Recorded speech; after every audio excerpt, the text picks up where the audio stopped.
Whether you're the next Picasso or do best with stick figures, Photoshop's painting tools allow you to add artistic flourishes to any image. Let's find out how. Photoshop has some amazing capabilities when it comes to painting, and there's no better place to start exploring these options than the brush panel. So let's go up to the window menu and select brush. That opens up our brush panel. Now before we get started here, there's a few house cleaning things I want to go over. At the bottom of the tools panel, notice that I have a blue foreground and a red background color. I want you to have these identical colors. So simply click on this foreground chip. That opens up the color picker box, and I want you to set the red, green, and blue values that I have. 49 for the red, 52 green, and 183 for the blue. Then hit OK. And I'd like for you to do the same by clicking on this background color chip. Now set 174 for the red, 32 for the green, and 17 for the blue. Hit OK. Now our brush panel at this point is completely grayed out. Why is that? Well, we don't have any of the brush tools selected. So let's go select our brush tool. Now we can see that our brush panel is ready for use, but we're not quite ready yet. Let's go and create a brand new document. Under the File menu, select New. That's Control-N on the PC, Command-N on the Mac. And I want us to start with the same size document, so change your preset here to default Photoshop size if you're not there already. And what I'd like to do is change the width here. So I want you to change that to a 10. And I'm going to hit the Tab key to cycle down to the height.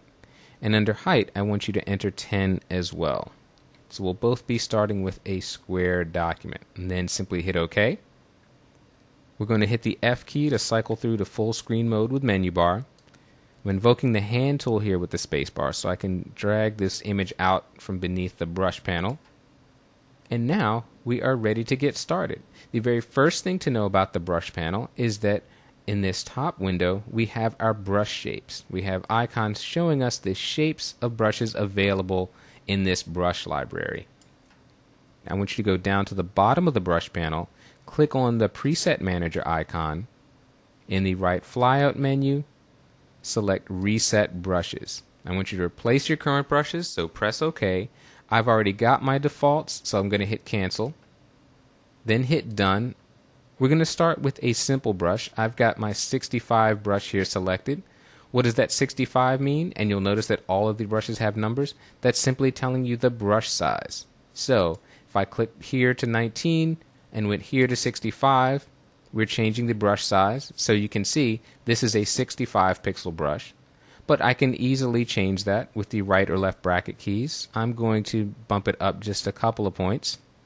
Now I'm simply going to click and drag to paint. Notice that the line I painted is very soft and fuzzy. And also in the bottom of the brush panel in our brush stroke preview, you can see that same soft fuzzy brush stroke. That's because in the options bar we can pull down here, our hardness is set to 0%. That is the preset for that brush shape.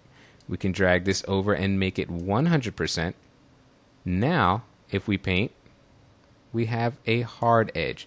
Notice that at the bottom of the brush panel, that preview updated as well. So anytime you make a change to a brush, you can preview that before you even paint, right down in that stroke preview box.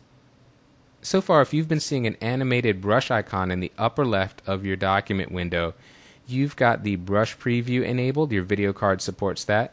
You can turn that off because we're not going to use it here by simply clicking on this brush preview icon. That's a nice little feature that you have if your video card supports it, but it is far from necessary and we're not going to be using that in this tutorial, so you can go ahead and turn that off. Now if you're thinking to yourself, well, brushes would be great if I could draw. Well, have no fear, Photoshop to the rescue. We've looked at a very basic brush shape. We can see some bristles here that we're going to talk about in a few moments, but if you scroll down in this shape library, you'll notice that we have some very interesting shapes. Here's a leaf. Now if I simply click, I've painted a leaf. If I click again, I've painted another one. So even if you don't know how to draw a leaf, you can draw a leaf. Watch what happens if I click and drag. Now I've got leaves stacked on top of each other. Now this is the default setting here. Now I'm going to show you the cool stuff in the brush panel. We can see here below the shape previews, we've got a size slider. That's the same as using the bracket keys. We can make the brush bigger or smaller, but I'm going to jump down here to spacing. Watch what happens in our stroke preview box if I drag the spacing slider. Look at that, it's spacing out our brush strokes. So now if I paint, my leaves are nicely spaced out. Pretty cool, huh? What else can I do? Well, we've got a flip X and flip Y checkbox. If I click on flip X, watch what happens in the stroke preview. The leaves are now flipped horizontally. If I check the flip Y box, they're now flipped vertically. You can use both of these together. You could use one or the other. You could turn them both off, obviously. So that's an interesting way that you can add some variety to your drawing. You can change the angle here of the shapes. Right now it's at 0 degrees. I'm going to click on the word angle and set this to 45 degrees. And you can see now that the brushes are tilted at a 45-degree angle. Let's set that back to 0 for now.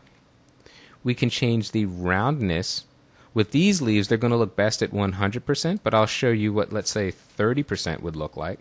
So they're a little bit flat, almost like they're pressed on a page. Let's set this back to 100%. So we've got some very cool options here to paint with. Now we have changed our default values for this leaf brush. We've changed the spacing, we played with flipping it X and Y.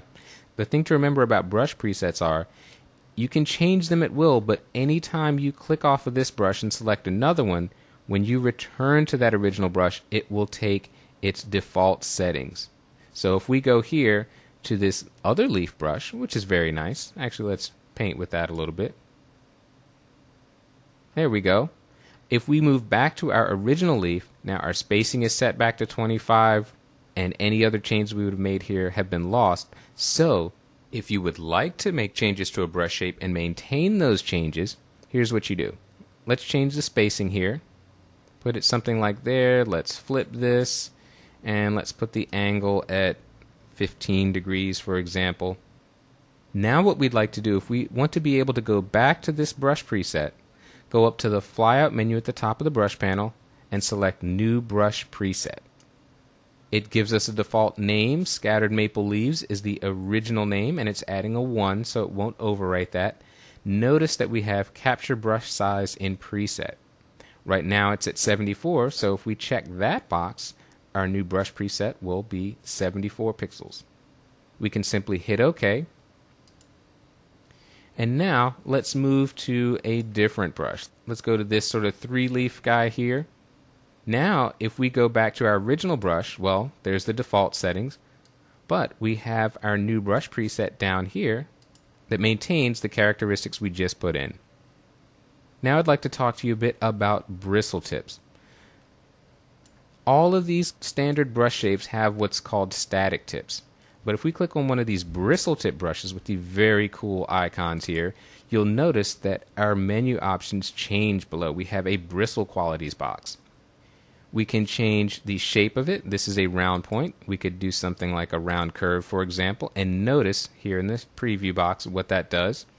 We can change the amount of bristles. We can increase them. We can decrease them. We can change the length of the bristles. We can change thickness. Now, if you make it very thick, you're sort of taking out all of the individual bristles there.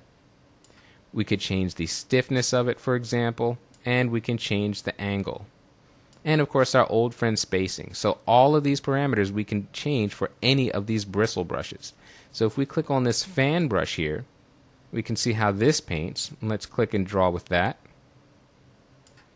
But if we change the bristle amount here, let's reduce those, make them a bit less stiff, and change the angle, now we have a slightly different stroke. So all of those things that you can play with your brush bristles.